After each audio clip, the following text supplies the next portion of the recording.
From religion to wrestling, gumbo to grits, politics to poetry, and all things Southern in between, this is Take on the South. Produced by the Institute for Southern Studies and hosted by the College of Arts and Sciences at the University of South Carolina, Take on the South examines the highs and lows of the American South, examines the truths and fictions of the country's most distinctive region, and picks the brains of some of its most accomplished students. To understand the South, you need to take it on, and that's what we'll be doing. Join us as we take on the South.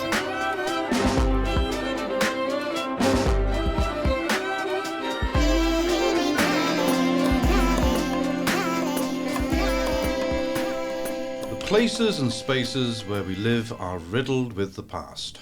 Buildings, roads, signs, trees, any number of things in our built and natural environments speak to our histories. But do we listen enough? And do we know how to hear what they have to tell us? Today on Take on the South, we delve into the fascinating world of historic preservation to discover what preservation is, how it works, what gets to be preserved and what doesn't, and to think about the enduring value of preserving the past. To help us ponder these questions and more, I'm delighted to have on the program Robin Waits, the Executive Director of Historic Columbia in Columbia, South Carolina. Robin Waits assumed her position in 2004, following 2 years at Historic Columbia and 6 at the State Museum. Her tenure has been an astounding success. This is also a poignant interview because after 20 years at the helm of Historic Columbia, Robin will be stepping down as Executive Director in June of this year. This is an occasion to talk not only about historic preservation in South Carolina, but to reflect on those 20 years of leadership. Robin, welcome to the program. Thanks, Mark. Happy to be here. Okay, we have a lot to talk about, but before we get into the specifics of Historic Columbia and preservation generally, can you just tell us where you're from and where you grew up and how did you end up in this field? Sure, yeah. I'm from here. I was born in Columbia, South Carolina, and was here until I went off to college. As a senior in high school, was committed to not living in South Carolina beyond that point. I understand. Which high school did you go to? I went to AC Flora High School. Okay, yeah. Right. I left here to attend Middlebury College, which is in Vermont. Oh, yes. Which was a great experience, but I have a lot of family here. Right. And ultimately, my sister started having kids, and a couple of years after I graduated from college, ended up coming back to the university for graduate school. Mm-hmm. And you know, as soon as there's a little nephew calling you rah-rah, it's pretty much over. Right. It changes. It's pretty much, it does. It changes Middlebury everything. becomes a distant That's memory right, at that point. That's right. So do those cold winters, I'm sure. Exactly, right? exactly. Middlebury's a great school, though, isn't Yeah. it? I mean, it's known for lots of things, but it has a very strong language program. Yeah, I was right? actually a Russian major at Middlebury. Russian and art history. So Russian and it all comes back to you know, to that this piece. place has a way of pulling people back. It does. I It get does. it. It I get does. it. And then when you came back, you started to do what? Yeah, I was in graduate school for art history, and I was working at a place called Havens Framemakers. I was hanging shows for them and doing just looking at cool art. Betsy Haven, yeah. Betsy Havens, yes, and had an opportunity to work at the South Carolina State Museum because of my experience as a preparator, interestingly. And so ended up landing a job at the State Museum in the art department, and ultimately moved into a curatorial position there based on that. But my time in Columbia as a young person was really influenced by, I have a very artistic family. So my grandfather, Ed Yajin, was actually the first dean of the art department at USC. Okay. He came here from New York in 1947, and in his early work in Columbia, painted areas that are no longer standing, and specifically the Ward 1 neighborhood, which Bobby Donaldson has done a lot of work, and other historians in Columbia and beyond have done.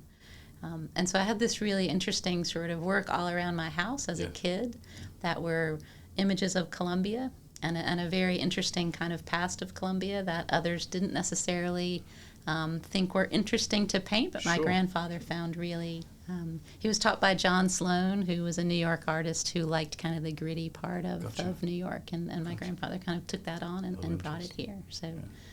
Well, thank God he did. Right? Yeah, I know. Yeah. I know. Yeah. So it's interesting to think back about how that has informed my interest in preservation from a perspective that I think a lot of folks who get into preservation don't necessarily think of the type of buildings or places of being important to preserve in the same way that I do. Yeah, right, which leads to the kind of big question, what is preservation exactly? I mean, I think you're right that if you ask the average person on the street, they say, well, it's, the antebellum, plantation, is that, and of course that's part of the story, but we're talking about a whole community here, right? Yeah, I mean, it's at every level. Yeah. So that's how you see For Historic sure. Columbia functioning, right? Yeah, and I think when I came to Historic Columbia in 2002, the focus of the organization really was on the houses that we managed, and two of those are antebellum sites that were associated with plantation owners or were owned by enslavers, and are very grand, kind of typical Southern urban structures that you might think of from that period, and collections within those that help to tell those stories. Yeah. In addition to that, Historic Columbia manages the Woodrow Wilson, what was then the Woodrow Wilson family home, and then two sites that are associated with African American community, the Man Simon site, and in 2006 took over stewardship of the Majeska Simpkins home. Right. But I think that the organization was really focused on those houses and those stories. And I saw this as an opportunity to certainly continue to develop dynamic interpretation of those sites that might not have been told before. Yeah. So looking at all of the individuals who lived and worked there, as well as expanding the scope of the stories that we tell. So, we started with, we had a great new strategic plan in 2006 that enabled us to look at storytelling in a different way. So moving into neighborhoods, looking at very, very, I think, different kind of populations than we had been looking at when we were just dealing with our houses. Because while those houses are important, they don't tell the story of everybody who lives and works in Columbia and Richland County, right? And the second piece of that 2006 strategic plan was to develop a more robust preservation advocacy arm. And so those two things kind of coupled, right, that you've got this really interesting opportunity to look at different communities surrounding the city center, but also just become more active in promoting the preservation of those places and stories. And making the stories accessible, right? Absolutely. Yeah. How long has Historic Columbia been around? Yeah, 1961. Was it was really? founded, yeah. Oh, and a couple of years later was 1964 was when the National Preservation Act was instituted. So you had this really kind of boon of that's when the National Register was established. So buildings began to be added to that, districts began to be added to that, but they really were focused on, in the South particularly, antebellum structures. Sure. Can you give us some sense of the scale of Historic Columbia? I mean, you manage lots of properties, but how many do you have? How many staff? Yeah. Give us a sense of budget. I mean, Sure. people tend to think, historic preservation is small and kind of off in the corner, but I think it's much bigger than that, isn't it? Yeah, and again, when I started 22 years ago, we were about a $300,000 budget. We had 6 full-time staff, and we had 6 buildings to manage. Today, we have 22 full-time staff, about the same number of part-time, and our budget this year is $2.5 million. So it has grown over the last 20 years pretty significantly. And it takes that to manage old places, but it also takes that to be an organization that's really embedded in community, which I think is what we've been able to do. Actually, so that leads me to this question of challenges. I mean, you've got very old buildings here, right?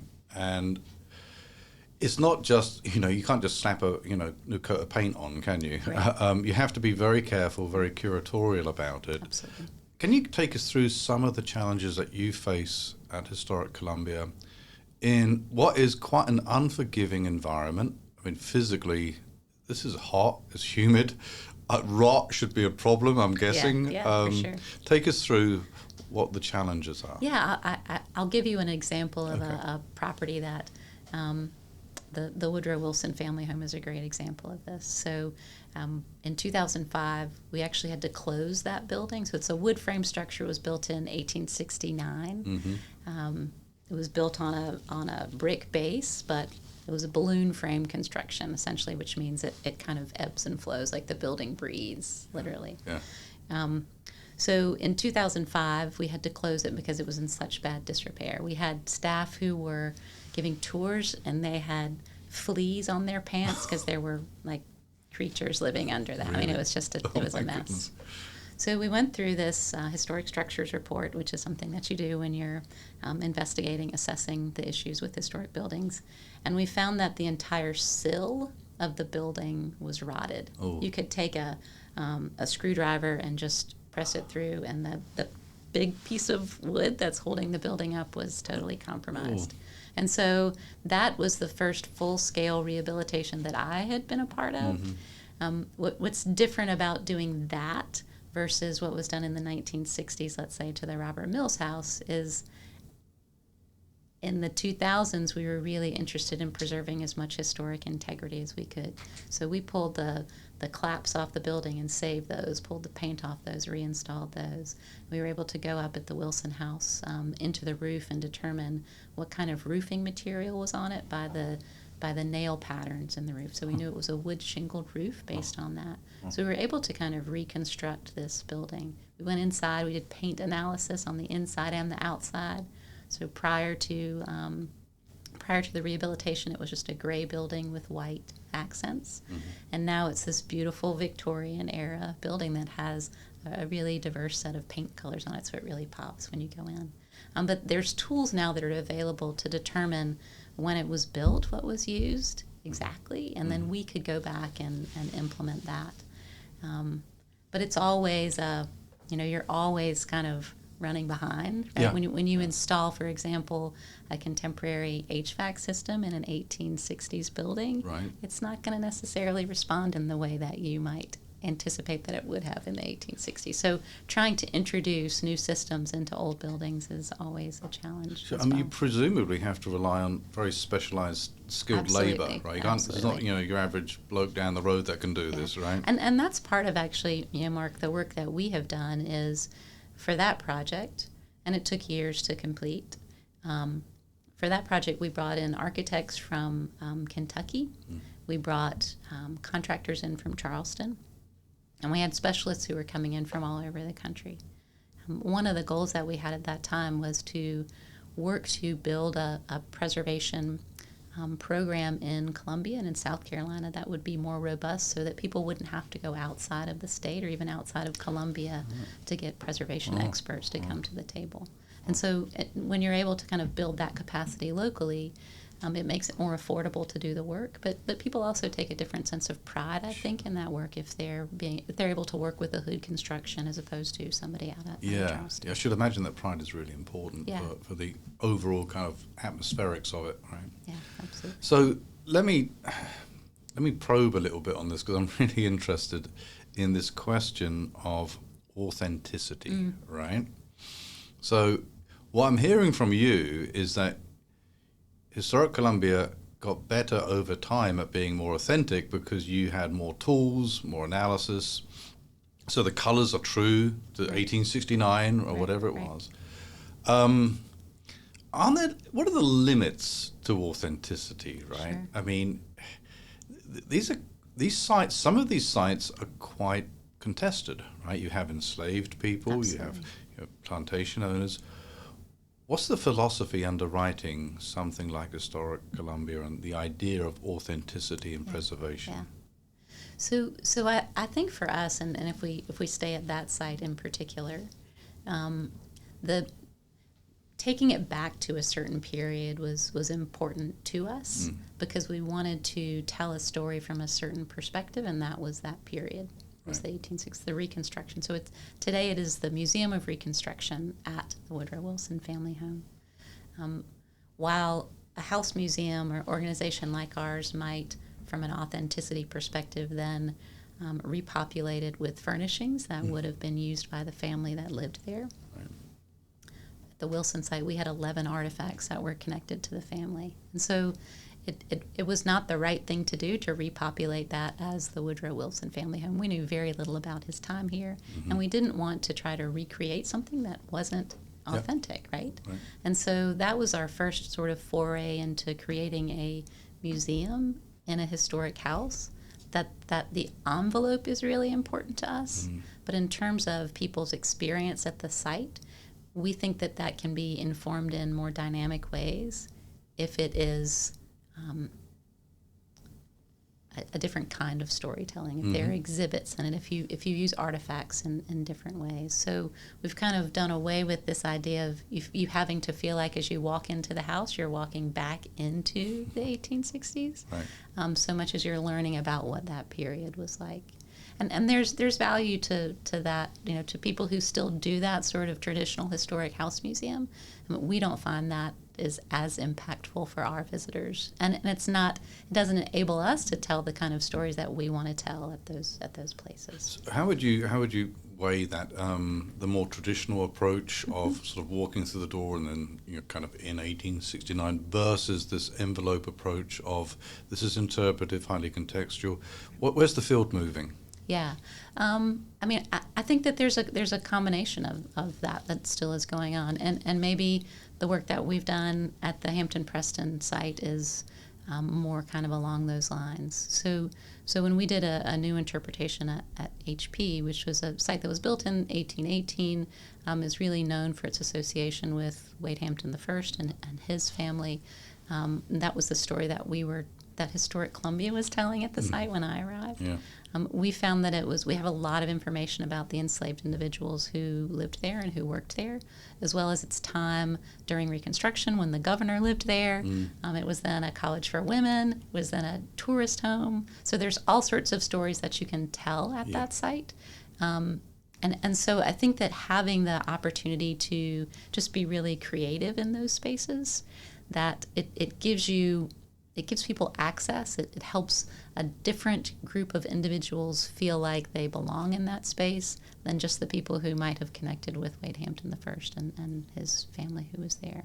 So, I think that right now in the field there certainly are people who are looking at ways to be more inclusive, that certainly is a strain, that there are folks who are doing that using digital tools to do that or audio tools to do that, and that's something that we're working on right now at the Robert Mills House, just for kind of being creative and creating an experience that does feel like an envelope but doesn't kind of put you back in time in a way that is uncomfortable or dangerous in some ways even, I think. Yeah, I agree. I mean, it's more gestural, right? It's the atmospherics of it, and it's it functions as a metaphor. It's like this, but this is not the moment or the place. Exactly. So we've gone through the challenges, or some of them at least. This must be inherently a rewarding job. For you, can you just tell us, the highlight or a couple of the highlights? These are the things you're really proud of.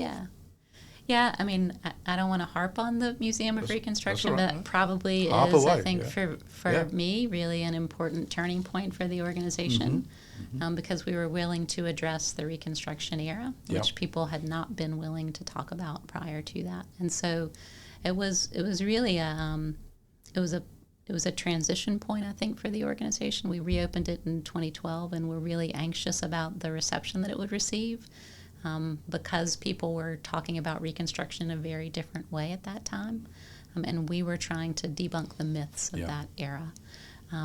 It turned out that people were really interested and wanted to have those perspectives, and so that, I think, gave us the courage to do that at other sites. I think that the other piece for me is in 2008 we started a project called Connecting Communities Through History.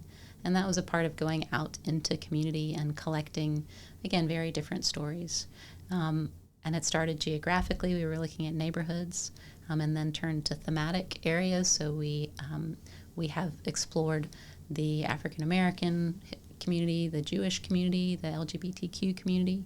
Just so I think in general, like using that tool to expand access to stories. But the way that we did that was to not go in and research and then tell you what your story is, we actually went in and asked people to share their stories, to share their materials, to tell us the stories that they knew. And then we created a platform for those to be accessible, right? So that it kind of flips on its head your traditional curatorial, I'm the historian, I know more than you do about your past, and so I'm going to tell you that. To actually enabling people to be a part of that story, which then grew the base of support for the organization, because, again, if you see yourself represented in a place, then you're much more likely to engage with that organization. And that, just over the course of my time, has been what I've been interested in doing, and I think it's changed the face of the organization. It's changed the way that, again, we're just embedded in the community as opposed to being a place that people come to. Yeah. Can you give us a sense of, metrics, popularity? How many visitors do you get? Yeah, pre-pandemic, really, I think we were at our height at around 45,000 visitors annually, and that includes public programs. It includes tours of the houses. Cool. We're still in a bit of recovery. I think we had right around 30 in the last fiscal year. I mean, everybody's in recovery mode. But that's really impressive. Yeah. Very good. So, in your opinion, you've done an enormous lot.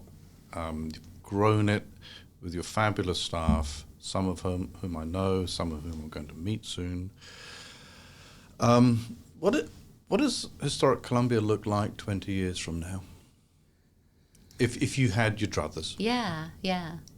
I think one of the areas that there's a great potential for growth is with the preservation advocacy side of things. So again, that looks like if there's a building that's being threatened with demolition on Main Street, or the Palmetto Compress Warehouse is a great example of a building that was threatened with demolition, that we came to the table and brought folks together to save that space. Yeah. I think you're looking at the preservation of place in different ways. I would love to see an expansion of National Register districts, so that a neighborhood like Greenview, which is a historically black neighborhood established in the 1940s, could be on the National Register, could take advantage of tax credits that are available for that. That could be become a space where history is really more elevated. It's very important to that community now, but others don't really recognize that. So I think it's expanding sort of the access to the tools that make preservation financially viable throughout the community. Yeah. I think that the organization itself, I feel really good about where we are with our house museums, with our grounds. We've got one house that we haven't done a interpretation of, and that's Robert Mills, as you know. So I think it just is an expansion from the preservation side of building a Columbia that really understands the value of preservation and cares about it, and that the stories are more dynamic and continuing to be elevated. That makes perfect sense to me. I'm kind of curious how you see the role of virtual visits to historic homes. We've been hearing about it for years. It's becoming something of a reality. What's your kind of gut check on all of that? Yeah, we used to be really afraid of that. Like, if you put everything online, people are not going to come, and that's just not the case. People who want to come and see a house museum are going to come regardless. So, I think it provides greater access. We are working right now with Bloomberg Connects to do a garden tour that will be virtual, that will also be an audio tour if people come to the sites, that they can take advantage of it. So I think there are lots of ways to just to give people the resources that they need or want. From a research perspective, we just put all our collections online. We were, again, 10 years ago, we were really afraid to do that. Right. Because nobody would come. Right. But I think there's so many ways that we can make more of our tools accessible to others. I say put it all out there. Because it grows, right? Absolutely. That's the point. Absolutely. And it presents certain challenges when you do it virtually, but nonetheless is a way to stimulate even further and greater interest. That strikes me as being absolutely right. Is there a group, or is there a site or something that you think needs greater attention that hasn't received it? Both. So I would say there's actually a building on Millwood. It's called the Christine Apartments. Yeah, I know that. Yes, yes. Yeah. If there's one building that I think in my career that I feel like we have missed, and not that we haven't tried, but, that's a great mid-century modern structure right at the edge of the Melrose Heights neighborhood. It's part of the Millwood corridor. It's been a site of certainly residential use, but lots of creative folks have been housed there. It's a beautiful building. It is. It's in just terrible disrepair right now, and would be a great tax credit project. It's a great. It would be cool in terms of reinvigorating life on Millwood. There's not a lot going on there, but it would add a different dimension to that. So it is ripe for the taking. Yeah. I think there's some issues with ownership right now that are causing problems that are not helping that move forward. But places like that are abandoned essentially and have the opportunity to really impact neighborhood growth, commercial growth. It's right at the edge of those things. I would love to see that happen. It's funny. I just drove past it the other day and I thought, I haven't seen any sign of life in there for years. Yeah. It's just standing, and it's such a shame. Yeah. Especially since Millwood is kind of undergoing a bit of a rejuvenation. Absolutely. You've got, your Starbucks, but other local businesses there. Yeah. Well, I did notice the florist had closed down, which is very sad. Yeah. But anyway, yes. All right, girls. So Christine Building, fabulous idea. I mean, I just what I referenced earlier, I think a neighborhood like the Greenview neighborhood, which is a little bit later. And we're moving, we're moving into the 1940s and 50s and 60s now in terms of what's historically important. Right. And it's hard for people who were born when those buildings were built or lived in them to actually see value in those. I think mid-century modern is just becoming more popular in the last 10 years. But I think the Greenview neighborhood would be another area that there's a lot of pride there. And this is, again, a historically black neighborhood that was established after World War II. Yep. But to get that community to collect their stories, do some oral histories there, to help establish a district that creates access to tools would be another great area to work in. So what is Robin Waits going to do when she steps down? Any plans or ambitions? Take things easy for a bit? Yeah, I'm going to take things easy for a little bit. I've got some travel planned. My wife retired about 6 years ago and has been ready for me to not work as hard as I do. Right, it doesn't mean that I will not find something new to kind of sink my teeth into, but I'm going to take a little bit of a break. Robin Waits, thank you for being on Take on the South, but most importantly, thank you for taking care of Columbia.